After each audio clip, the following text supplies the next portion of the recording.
신도 버린 사람들, 자유를 향해. 그날 저녁 잔치를 마친 후 우리는 남편의 마을까지 줄지어 걸어갔다. 북소리에 맞추어 노래를 부르고 춤을 추었다. 길을 걸어가는 도중에 폭죽도 터뜨렸다.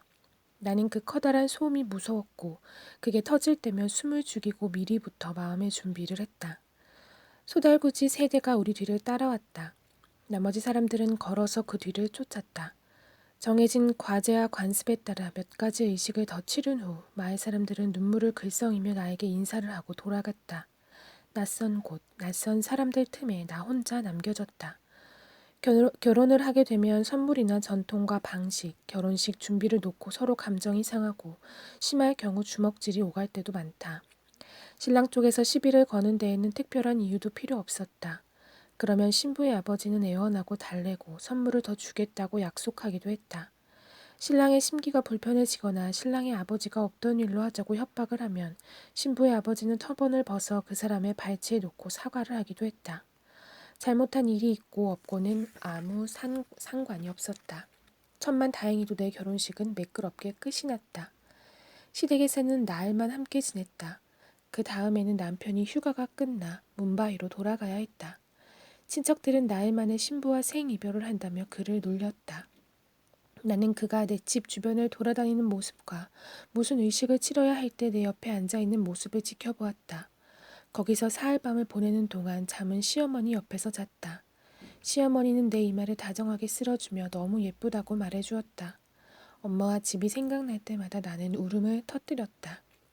모든 의식이 끝난 후에는 남편 옆에 앉거나 말을 걸 필요가 없었다. 남편도 나한테 말을 하지 않았다. 나흘째 되는 날 남편은 사람들과 함께 뭄바이로 떠났다. 시어머니는 오빠가 나를 데리러 오고 있으니 돌아갈 준비를 하라고 했다. 그 말에 나는 뛸 듯이 기뻤다. 그런데 생각을 해보니 자꾸 걱정이 되었다. 결혼한 여자들은 대부분 남편의 집에 가서 살아야 했다. 어쩌다 남편한테서 버림을 받는 여자들도 있었고 그러면 고향으로 돌아와 부모와 함께 살았다. 여자네 집에서는 더 없는 수치였다. 대우가 소홀했다거나 지참금과 선물을 약속대로 주지 않았다는 게 여자를 돌려보내는 가장 큰 이유였다.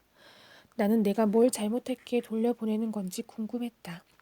나중에야 몸이 성숙하고 사춘기가 되어야 한다는 걸 알게 되었다. 그 운명의 날이 올 때까지는 부모님과 함께 살아야 했다. 나는 이제 사리를 입지 않아도 된다는 생각에 안도하며 집으로 돌아왔다. 엄마는 이제나 저제나 기다리고 있다가 그 집에서 어떤 일이 있었는지 꼬치꼬치 캐물었다. 잠은 어디서 잤니? 집은 얼마나 크디? 저녁으로는 뭘 내놓든 너한테 설거지를 시키디? 엄마는 사소한 것까지 끝없이 물어보았다. 나를 위해 특별히 세몰리나 푸딩도 만들어 놓았다. 하지만 그게 다였다. 내 응석을 받아준 건 그날 하루뿐이었다. 다음 날부터는 다시 일상으로 돌아갔다. 마치 꿈을 꾸고 일어난 것 같았다. 장신구와 새 옷은 남편의 집으로 갈 그 날을 위해 잘 넣어두었다. 유일하게 달라진 점이라면 어쩌다 한 번씩 엄마가 사리를 입으라고 잔소리를 하기 시작한 것이었다. 그러면서 사리가 가슴 앞쪽에서 제대로 늘어지게 해야 한다고 주의를 주었다. 미끄러져 내리지 않도록 조심해. 일을 하는 동안에는 허리에 한번 둘러서 허리끈 안에 집어넣는 거야. 어쩌다 손님이 오면 발을 만져서 공손한 예를 표해야 했다. 엄마를 도와 부엌 일도 많이 했다. 음식 솜씨와 살림살이에 좀 더 능숙해져야 했다. 이건 내가 원하던 게 아니었다. 내가 생각했던 건 결혼식과 선물뿐이었다. 엄마는 내가 모든 집안일에 완벽해지도록 끊임없이 노력했다. 내가 제대로 못하면 시집 식구들이 가정교육을 탓하고 하나도 안 가르쳐서 보냈다며 엄마 흉을 볼 거라고 했다. 이건 하지 말고 저것도 하지 말고 이렇게 앉지 말고 저렇게 걷지 말고 너무 빨리 먹지 말고 소리 내서 먹지도 말고 부엌에서 일할 땐 소란스레 굴지 말아라. 이건 아예 엄마가 끝없이 부르는 노래가 되었다. 나는 칭얼대기도 하고 가끔은 짜증도 부렸다. 하지만 야단과 지적은 계속되었다. 앞으로 닥칠 일에 준비를 시키려는 거야. 또 이렇게 말하기도 했다. 네 낯가죽을 두껍게 만들어주고 싶구나. 그 사람들이 뭐라고 하든 태연히 받아 넘기게 말이야. 엄마는 눈물이 그렁그렁해서 나를 바짝 끌어안고 등을 토닥였다. 가여운 것. 너를 어쩌면 좋으니? 우리는 기구하게도 여자로 태어난 팔자야. 그 고통을 다 견뎌왔건만 이제는 네가 그걸 치르는 걸 봐야 하는구나. 이러니 딸을 낳지 말라는 거지. 내 행실에 대한 엄마의 구박과 시댁 식구들의 반응에 대한 말들. 이 말을 할 때 엄마의 얼굴에 어린 무기력한 표정은 내 마음속 깊은 곳에 새겨졌다. 심지어 지금도 뭔가 사소한 것이 실마리가 되면 그 시간들이 통째로 생생하게 떠오르곤 한다. 아무튼 나는 온갖 집안일을 도맡아 하고 매일 곡식을 갈고 저녁을 차렸다. 여전히 친구들과 놀기는 했지만 이웃의 남자아이들과는 놀 수 없었다. 남자아이와 의례적인 인사보다 길게 이야기하는 모습이 눈에 띄면 보는 사람마다 야단을 쳤다. 마을에서 나보다 나이가 많은 사람은 누구나 나를 혼낼 권리가 있는 것 같았다. 너는 이제 아무 생각 없이 태평한 여자아이가 아니야. 이렇게 말하는 사람들도 있었다. 엄마는 사람들이 그러는 이유를 말해주었다. 남편의 집으로 아주 살러 갈 때까지는 우리 마을이 너를 책임져야 하고 그렇기 때문에 매 눈을 뜨고 너를 지켜보는 거란다. 집에 오는 사람마다 하나같이 나보고 복이 많다며 축하해 주었다. 나는 그 사람과 결혼해서 다행인 모양이라고 생각했다. 남편의 가족과 보낸 나흘 동안 사람들이 내 하얀 피부와 예쁘장한 외모에 대해 계속 이야기했던 게 기억났다. 그 생각을 하니 내가 어떻게 생겼는지 또다시 궁금해졌다. 나는 엄마를 졸랐다. 엄마, 내가 어떻게 생겼는지 말해줘. 엄마랑 똑같이 생겼지. 이때까지만 해도 엄마는 순순히 대답했다. 하지만 그 대답은 성에 차지 않았다. 그러면 엄마도 인내심을 잃고 호통을 쳤다. 얘 좀 봐. 이제 아예 외모에만 정신이 팔렸네.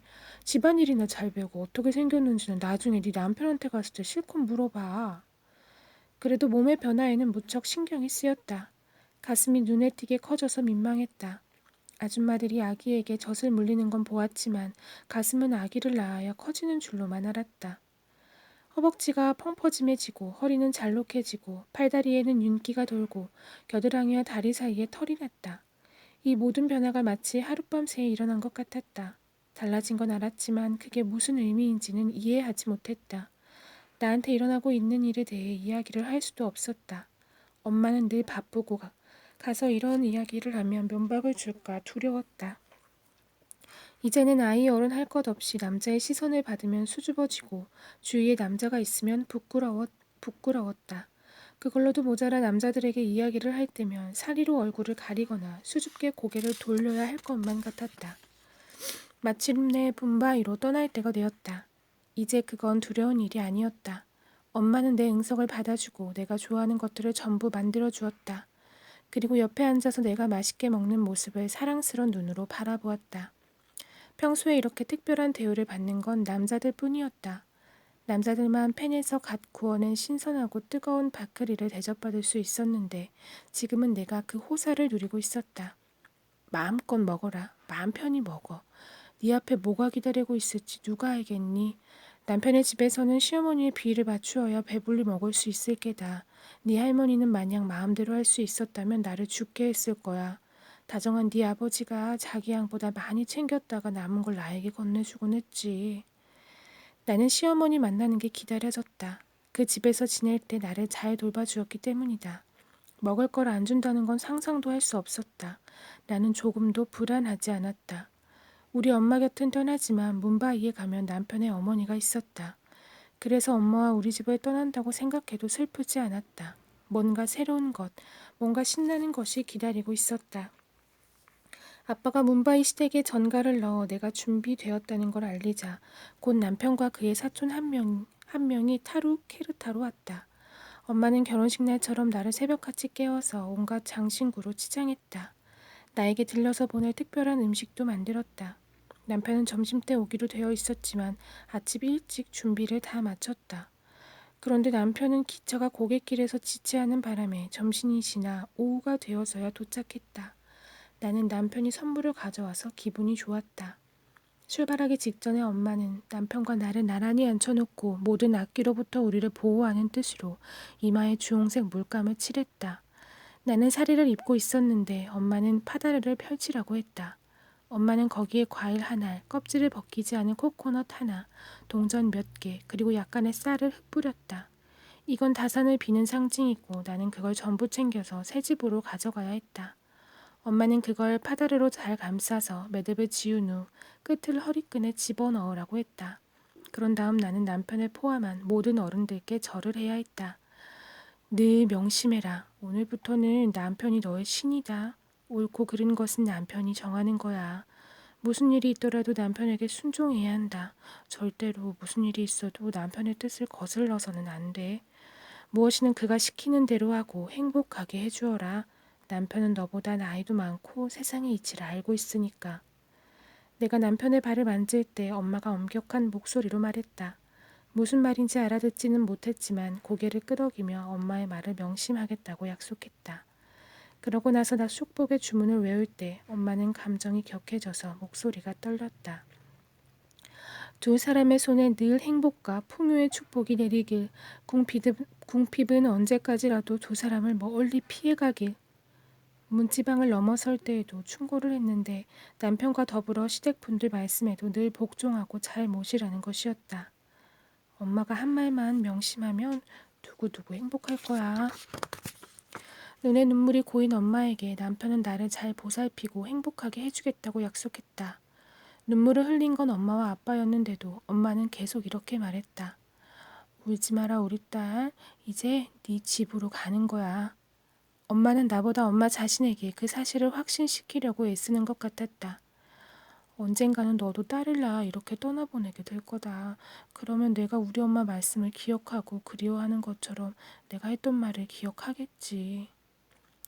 12살이 채 안 되었던 나는 여전히 철이 없고 세상살이에 대해서는 아는 게 전혀 없었다. 남편이 가자는 대로 그를 따라서 소 달구지를 타고 그의 마을로 갔다가 거기서 기차를 타고 뭄바이로 갔다. 전에도 기차를 타고 뭄바이에 가본 적이 있지만 늘 여성 칸을 이용했고 바닥에 앉았다. 좌석표를 살 돈이 없었다. 이번에는 남자 2명이 동행했고 일반 객실에 앉아서 갔다. 남편은 사촌하고 철도회사 이야기만 했다. 앉아서 듣기는 했지만 한마디도 알아들을 수 없었다. 창밖으로 스쳐가는 언덕과 강, 농장과 나무들의 풍경을 구경하는 게 재미있었다. 그러다 갑자기 기차 안이 칠흑 같은 어둠에 쌓이면서 울부짖는 것 같은 소리가 났다. 내가 너무 표관하게 숨을 헉 들이켰던지 남편이 서둘러 이렇게 말했다. 터널에 들어간 것뿐이야. 겁낼 것 없어. 겁 안 나요. 전에도 뭄바이에 가봤고 그때도 터널을 지났어요. 내가 말했다. 사실은 겁이 난다는 걸 그에게 들키고 싶지 않았다. 나는 터널이 아니라 터널 저편에 놓여 있는 것이 무서웠다. 해가 뉘엿뉘엿 지면서 저녁에 땅거미가 드리웠다. 마침내 뭄바이에 도착했지만 내가 안도의 한숨을 내쉬기도 전에 남편은 조금 더 걸어야 집에 닿는다고 말했다. 하지만 조금이라던 길은 영영 끝나지 않을 것 같았다. 한 손에 사리자락을 움켜쥐고 다른 손에는 옷가방을 들고서 걷고 또 걸었다. 한 발을 딛고 다시 한 발을 앞으로 내디디며 남편을 뒤에서 그의 발자국을 따라가는 데에만 온 정신을 모았다. 엄마는 가정교육을 제대로 받은 정숙한 여자는 절대로 남편과 나란히 걷지 않는다고 했다. 남편은 무거운 짐을 들고도 전혀 힘든 기색 없이 빠르게 걸으며 나한테는 신경도 쓰지 않았다. 지치고 배도 고프고 눈에 눈물이 고였다. 하지만 그건 피곤해서 나는 눈물이 아니라 불확실함 때문에 나는 눈물이었다. 나를 기다리고 있는 게 뭔지, 그들이 나한테 기대하는 게 뭔지 알 수 없었다. 고향 친구라도 한 명 같이 왔으면 얼마나 좋았을까. 양 옆으로 널찍하게 퍼진 낡은 건물에 다가갔을 때 남편이 말했다. 여기가 우리 초올리야. 가까이에서 본 건물은 곧 무너질 것만 같았고 상자 같은 방들이 빼곡했다. 한쪽 끝에서 다른 쪽 끝까지 긴 발코니가 나 있고 여자 여럿이 밖을 내다보고 있었다. 발코니로 난 창문 몇 군데가 열려 있었다. 그 창문에도 고개를 내민 사람들이 있었다. 채소와 우유가 담긴 봉투를 들고 집으로 돌아가는 남자들도 보였다. 여자들은 삼삼오오 모여 이야기를 나누며 주변에서 뛰어노는 아이들을 지켜보았다. 67살쯤 되어 보이는 아이 하나가 우리를 보더니 반가워서 소리치며 달려왔다. 다모 아저씨! 다모 아저씨! 그러다 나를 보고는 수줍게 도망을 쳤다. 아이는 앞서 달려가며 소리를 쳐서 우리가 도착했다는 사실을 모두에게 알렸다. 남편은 그 꼬마가 이웃에 사는 라크슈미 아주머니네 아들 라주라고 알려주었다. 주변이 술렁이면서 많은 사람들이 모여들어 미소 띤 얼굴로 인사를 건넸다. 손을 흔드는 사람도 있고 뭐라고 말을 하는 사람도 있었다. 우리는 그 사람들을 다 지나쳐 걸어갔다. 시누이인 나주카와 시어머니는 우리가 정말 도착했는지 확인하려고 밖으로 달려나왔다. 라주가 한쪽에 서서 환하게 미소 짓고 있었다. 시어머니는 얼른 다가와 우리를 문 앞에 멈춰 세웠다. 여기서 기다려라. 들어오지 마. 목소리가 날카로웠다.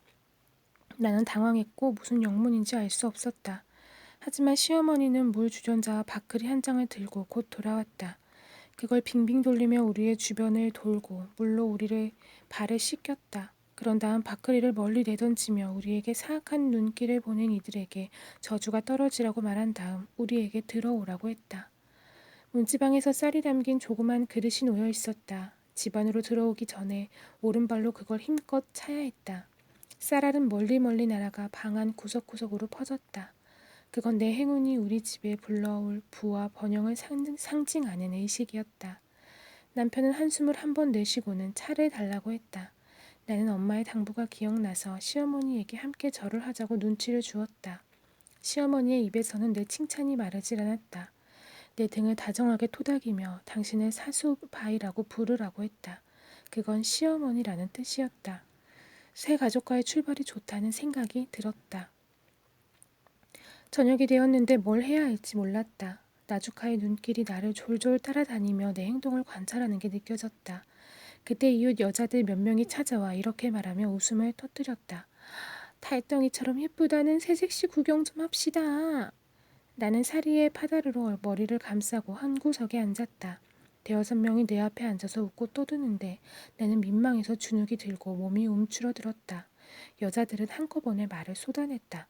저기 이름이 뭐야? 누가 묻는데 옆에서 또 다른 사람이 냉큼 참견을 했다. 신부 이름은 뭐하러 물어? 신랑 이름이나 말해보라고 해. 그러더니 다 함께 까르르 웃었다.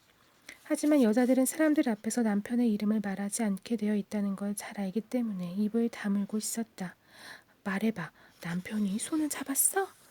가연하기를 왜 힘들게 하는 거야? 민망해서 어쩔 줄 모르는 거 보이지도 않아? 사수바이가 와서 그 사이에 앉자 다들 잠잠해졌다. 우리는 그냥 칸도바 신께 기도를 하러 갔었는지 물어봤을 뿐이에요. 한 명이 이렇게 대답하고 나머지는 키득키득 웃었다. 아직 안 갔어. 상서로운 만월째인 푸르니마가 되길 기다리고 있어. 그게 다음 주니까 그때 다 같이 갈 거야. 신이 우리를 어여삐 여겨서 내가 기도했던 대로 다모에게 예쁜 색시를 주셨으니 이제 내가 염소를 바치겠다고 했던 약속을 지켜야지. 예쁜 색시가 왔다고 소문이 자자하던걸요. 어디 얼굴 좀 보자. 좀 보여줘봐. 그러면서 한 명이 다가와 내 턱을 치켜들었다. 그리고 사리 끝을 천천히 들어 올렸다. 아휴, 부끄러워할 것 없어. 남편도 아니고 내가 그러는 건데.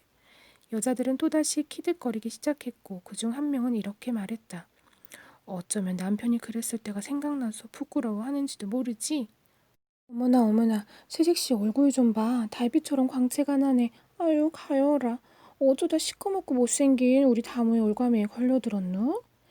사수바이는 내 칭찬이 쏟아지길 기다리고 있었다. 나를 자랑삼아 내보이고 싶어 했던 사수바이의 얼굴이 환하게 빛났다.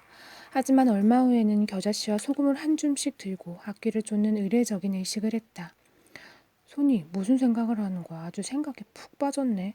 아직도 왜 나랑 결혼했는지 생각 중이야? 남편이 짓궂게 놀렸다. 말했잖아요. 아빠가 시켜서 한 거라고. 그래도 한번 말해봐. 나랑 같이 사는 게 조금이라도 좋기는 한 거야? 그가 물어보려는 게 뭔지 깨닫자 가슴이 살짝 울렁거렸다. 그는 붉어진 내 얼굴을 보았고 그래서 굳이 말로 대답할 필요가 없었다. 조금 좋아요. 나는 장난스럽게 대답하고는 이렇게 덧붙였다. 하지만 많이는 아니에요.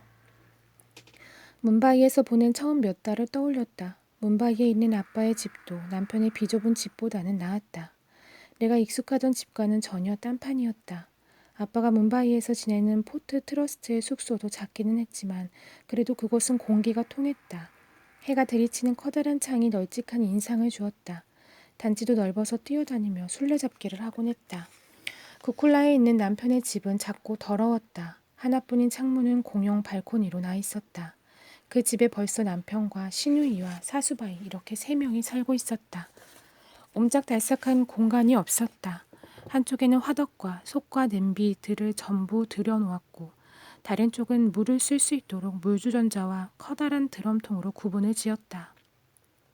입주자들이 다 함께 사용하는 공용 화장실과 세면장은 밖에 있었다. 촐은 길가에 있어서 나가 놀거나 밖에 앉아 있을 만한 곳이 없었다.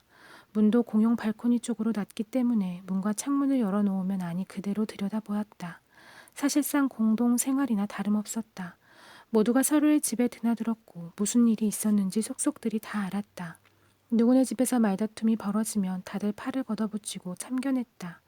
우리 마을에도 공동체 의식이 있었지만 남의 집에 그렇게 뻔질나게 드나들지는 않았다. 촐의 소음과 소란스러움도 나에게는 생소했다. 우리 마을에서는 엄마가 맷돌을 갈며 부르는 노랫소리에 잠을 깨는 게 보통이었다. 그런 다음에는 나가서 세수를 하고 돌아와 방금 구운 바크리와 염소 젖으로 아침을 먹었다. 문바이의 하루는 물을 길러 가는 것으로 시작되었다. 나주카가 양동이 2개를 들고 자기를 따라오라고 했다. 긴 발코니를 지나 공용 화장실과 수도가 있는 곳으로 갔다. 여자들이 양동이를 채우려고 서로 밀고 밀렸다. 마을의 강이 생각났다. 거기서는 여자들이 줄지어 서서 노래를 부르고 장난을 치며 물동이를 강에 담갔다. 한 명에게 집중적으로 물을 튀기며 놀기도 했다. 서로 정을 쌓고 집에서 쌓았던 긴장을 푸는 시간이었다. 가끔은 손에 손을 잡고 빙글빙글 돌며 노래를 부르기도 했다. 한 여자를 정해서 이 남자 저 남자와 장난스레 짝을 짓다가 마지막으로 진짜 남편과 엮어주는 노래였다. 그런데 도시에 오니 물을 깃는 일이 고역이었다. 여자들은 서로 밀치고 싸우고 심지어 머리채도 잡아당겼다. 충격을 받은 내 표정을 보고 나주카가 말했다. 이건 시에서 식수용으로 설치한 수도예요. 식수는 일정한 시간에만 나오거든요. 보통은 아침 일찍 시작해서 1시간이면 끊어져요. 나는 우리 마을에서는 강에서 빨래도 하고 물동이에 물을 길었다면서 돌아오는 길에 마을 여자들끼리 수다를 떨고 과일 열매와 타마린드 콩을 따먹기도 하면 얼마나 즐거웠는지 모른다고 말했다. 여기서는 그럴 수 없어요. 가요. 꾸물거릴 시간이 없어요. 이젠 언니도 같이 살게 됐으니까 물을 그만큼 많이 떠야 해요. 나주카의 목소리에는 그런 이야기는 할 필요도 없다는 듯한 단호함이 어려 있었다. 나주카는 혼잣말을 하면서 앞서 걸었는데 이렇게 중얼거리는 소리가 들렸다. 강물을 수돗 버릇대로 하면 우리가 떠다 놓은 물을 다 써버리겠네. 수돗물은 6시면 끊겼고 그때쯤이면 모두 충분히 물을 길었다. 우악스러운 사람들은 필요한 양보다 더 많이 원했을지도 모른다. 그게 문바이였고 나는 도시에서 사는 법을 막 배우기 시작한 참이었다. 남편이 문바이에 처음 왔을 때는 어땠는지 궁금했다.